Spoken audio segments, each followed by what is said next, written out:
Okay, so we're here with Raven Enchanted to do one of our Becoming Witch interviews.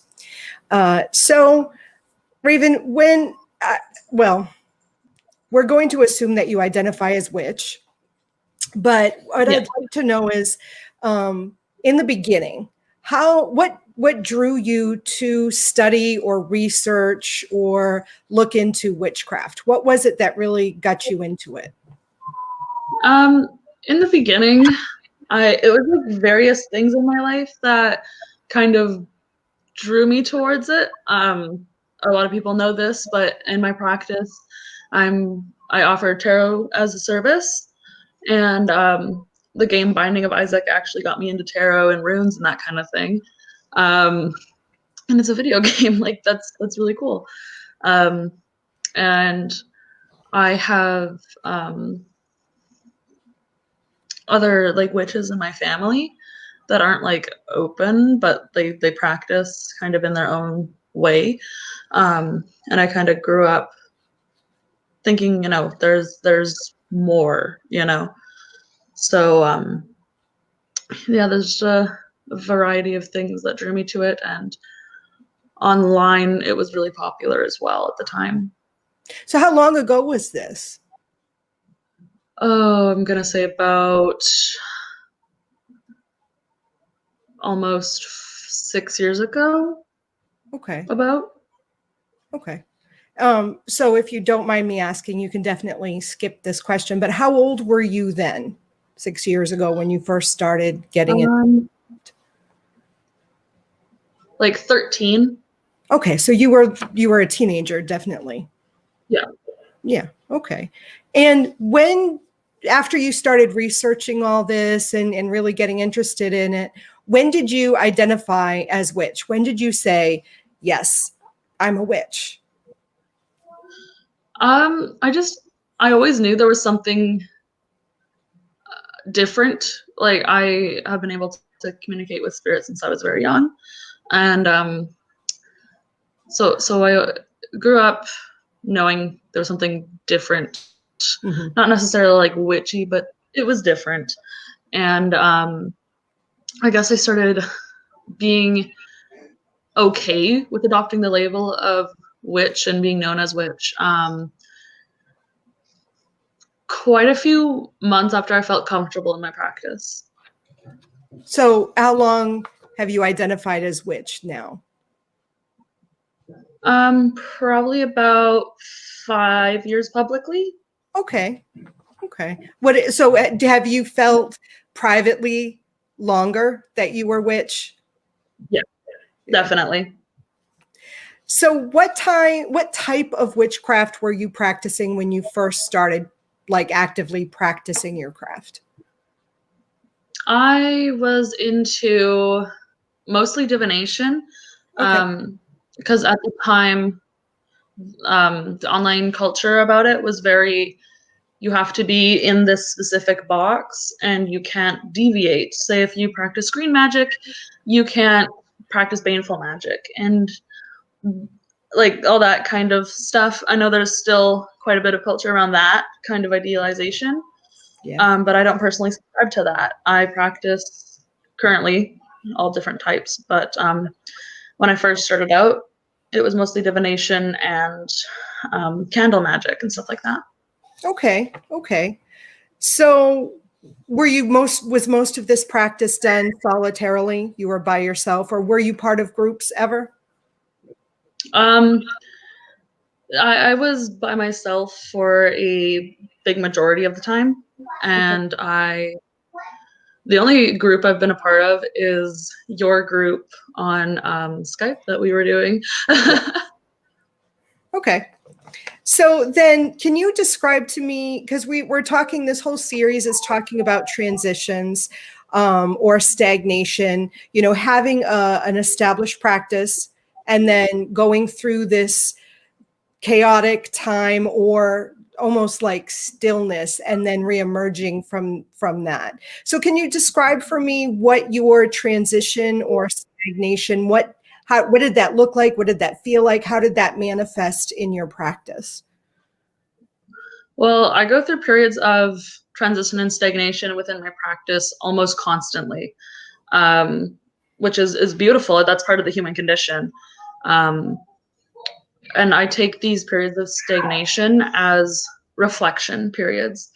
Um, when I'm in a period of stagnation within my practice, I like to try and look back at the things that I have previously put in like my grimoire or something like that and see if they still align with my current ideas and see if I can build on some things and just like it's a period of reflection. I see it more as. So Um, really, would you really then describe it as a stagnation, or would you, I mean, it sounds like to me that it's really not stagnation. It's just a, maybe not as an active practice yeah. as it may be, you know, a time, like you said, of reflection or a time of reevaluation. So would you even, do you personally consider it stagnation then? If I'm not like actively practicing, Mm-hmm. um, which is the case when I'm going through these periods of reflection. I'm not actively casting anything or really doing much divination. Mm-hmm. Um, I consider that a period of stagnation, but I Okay. take that as an opportunity Okay. to look back, I guess. Okay. Now, have you experienced any sort of major transition? I mean, it sounds like that you are kind of always transitioning in some form, you know, going from what society says a witch, or even just the witchy community says that if you're a green witch, you can only practice this. If you're a, I don't know, a certain type of witch, that means it's only following these sets of rules that I don't even know who came up with them. But do you feel that there has been any one point where there has been a huge transition where you almost don't recognize the craft that you have now than you did prior to the transition? Not necessarily within my craft, but um, before so when like I think it was like a couple like months into being interested in witchcraft, I went through a huge transition in my personal life. I had previously been dealing with a lot of mental health problems. I still deal with a lot of mental health problems, but the way I was dealing with them at the time wasn't healthy at all. Okay. Um, so I I went through a whole. It was a huge transition, and I that's when I adopted the name Raven, because to me, ravens are misunderstood. They are dark clad as I am, and they are beautiful and intelligent birds. And I wanted to see that within myself. So I adopted that name, and Enchanted just kind of rolled off the tongue. So that personal, and I'm not asking you to go into it in any depth you're uncomfortable with, but the personal life transition that you were going through, how did was that reflected in your craft, other than the name change or the name adoption that you took on? How did you actually see it affect your practice? Did you get more I into was divination or anything of that sort? I was widening my spectrum, if that makes any Yep. sense. Yep. I was breaking out of those boxes, like a witch that does divination can only do divination and so on and so forth. I was breaking out of those boxes and breaking that mold for myself. Um, and I was getting into different kinds of witchcraft and educating myself on different practices that I may not actively practice, but I was curious, so I could go and research. Essentially, I was breaking barriers for myself in And my was that the practice. same sort of thing that you were doing in your mundane life? Were you breaking barriers there as well? Yes, definitely. Um, I had been known as a specific kind of person, and with this transition in my life, I adopted a very calm, happy, I was a complete 180 to who I was before. Yeah, so it's definitely for the better. That is amazing. That is amazing. So how did you begin practicing after or as you went through this transition? So we have Raven doing what, the witchcraft community says you have to do if you're a certain type of witch. Then we have you going through this transition and breaking down all these barriers for yourself in your mundane life and spilling over into your craft. Then you start sort of maybe embracing that witchy part of you that you were denying. Then what does your craft look like after that? Or what does it look like now? I mean, if in the beginning you were only really doing divination and candle magic, what have you adopted in your craft now that you felt like you couldn't have before? I felt in the beginning that I couldn't have a lot of like ceremonial magics, and that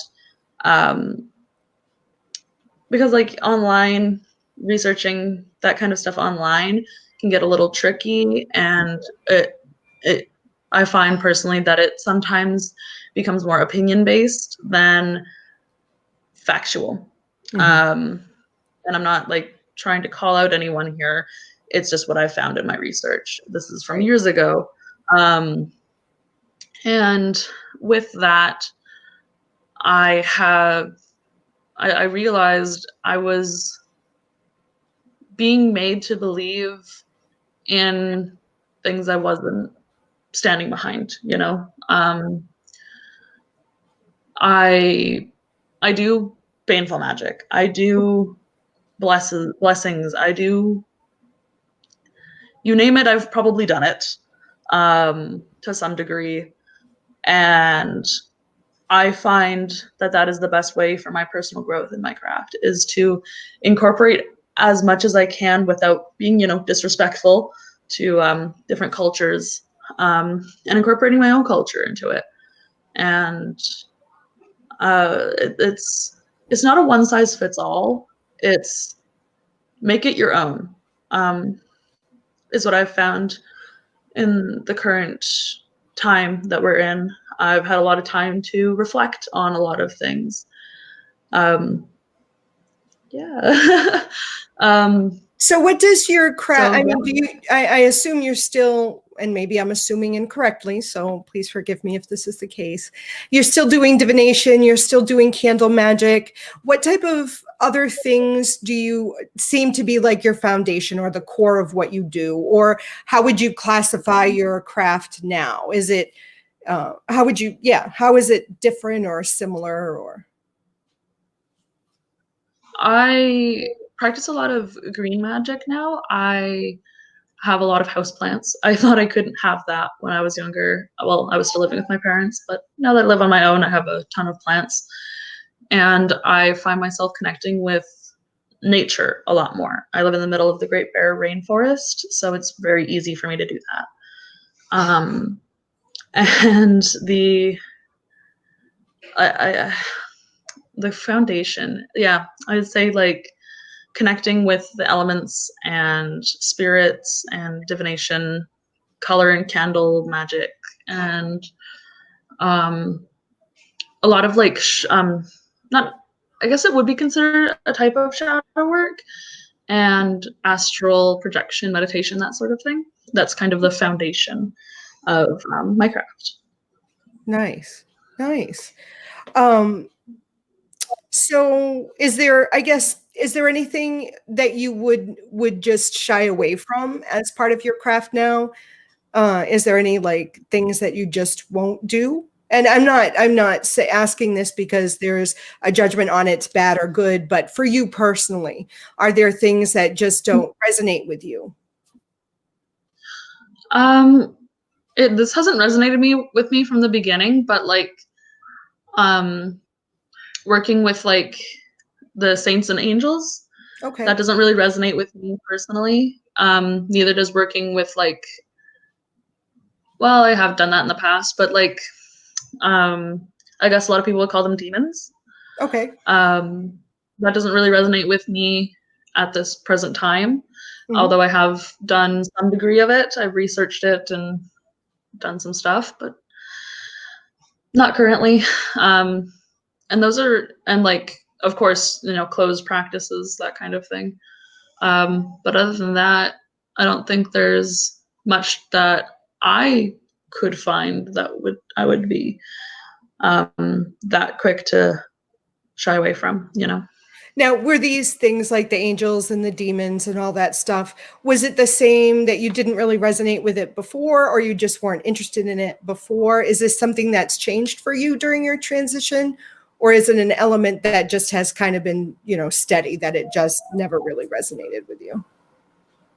I'd say that it's been kind of steady, that I don't have that much interest in either of the topics. Okay. Now, do you have advice that you would like to share with other witches who may be going through a period of stagnation or transition from your own experiences? What sort of advice might you give, if you have any at all to give? I have quite a bit, actually. My advice, I have quite a list. So don't feel pressured to practice every single day. I know there's a lot of pressure on, you're not a real witch if you don't do these big elaborate rituals, you know, every SBAT. No, you can, you know, stir your coffee clockwise and say a prayer over it. That's it. Every person's practice is so different that it's not really right to tell someone that they're not a witch or not enough of a witch in any circumstance, I find. And you can incorporate all different types of magic in your everyday life if you're looking for it. Everything down from the color of your socks to your makeup, and if you got piercings, you know, your jewelry. Like, you can incorporate so much into it, into your every single day. And if you're not necessarily allowed or able to practice very openly, those are options. And there are there's a whole community of people out there that are totally willing to help. I know I'm, for one, you know, I'm totally willing to help, and I'm totally down to talk to people. There's just so much right now. You brought up something that I'm curious. How would you define practice? Because I not that, and again, not that I disagree or agree. I'm just curious as to, you know, you talk about the need for, you know, you don't have to practice every day to be witch. So how would you define practice? Well, you know, when a lot of people say practice, it's referring to like sitting down at your altar or a sacred space and doing a full-fledged ritual, or doing a spell or casting circle, that sort of thing. That's kind of a colloquialism, I guess, that I've turned to just kind of put a label on the word, the concept of sacred time with your altar, or like in the altar space or sacred space. That's what I'm kind of referring to when I say practice every day. That you don't have to, rather. Right. So how would you define your, you know, if you aren't doing these big elaborate rituals every day or every SPA even, or whatever, what does, I guess, give us a description of how your craft is? which I'm assuming isn't doing these big elaborate rituals every spot or every day. So I guess walk us through what a typical, not every day, but if we were to say just pick out a normal day for you, being witch, what now after your transition, after everything, all your evolution that Raven has gone through, what does a typical witchy day look like for you? Where do you find the magic? Where do you find the moments where you can practice your magic or your witchcraft? I go on walks all the time. Whoop, my camera shook. I go on walks all the time with my friends and their dogs. And really connecting with nature is cleansing and refreshing for the soul, I find. As well as like every day in the shower, you know, like you're physically cleansing yourself, but you can do a quick little cleanse in the shower, and you know, you can bless the plants as you water them and that sort of thing. That's kind of an everyday-ish type of thing. And hanging out with animals gives me a lot of energy, like spiritually speaking. Mm-hmm. I have a cat, a snake, and a tarantula, a little baby tarantula.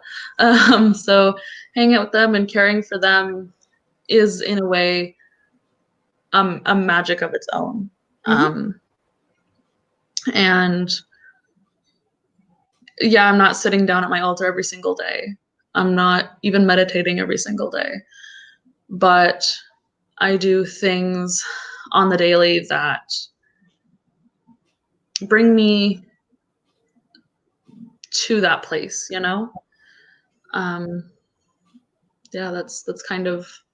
So do you find that a lot of your focus for your witchcraft as of late is very much focused on either connecting with that divine or the witchy self?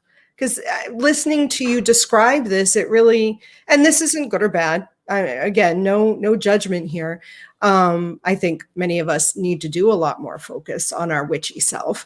But do you find that that seems to be a focus of the Raven witchiness now after your transition period? Yes, definitely. Connecting with self, and a lot of people would say higher self, but even Yes. like physical self, like knowing what I physically need and not restricting myself or judging myself. That's a method you learn a lot in meditation, is to not judge yourself for the thoughts you have during meditation. Mm-hmm. And I bring that into my everyday life. I recently took up art, for example. I paint whatever I want and I don't judge myself for it. I don't look at the painting and go, this is bad or good. It's something I created. I am proud of that. And, you know, that in itself is part of my craft, is art and stuff like that. Well, that makes sense. I mean, I think for all of us who identify as witch, you know, finding that our font of personal power or our place of power and recognizing our sovereignty over our own lives is a big part of that, right? And it sounds like that you are definitely getting in touch with that, maybe even more so than you have been in the past, especially after breaking all those barriers and really being able to embrace who you really are and not what other people want you to be or expect you to be. I think that's a big part of being witch. I do too. And being witch is, you can do that in a few different ways. Well, really, however you see fit is the way you should be doing it. Right. But you know, there are people that have positive connotations and negative connotations. You can feed into either of those, and my goal is to help That's what I do with my divination services. I help people, and that brings me a lot of joy in my craft. And yeah. Okay. Well, thank you for talking with me. Thank you for having me. Oh, it was a pleasure. And for anybody watching this, be sure to tune in next week. There'll be another interview in the series. Until then, much love. Blessed be everyone. Bye.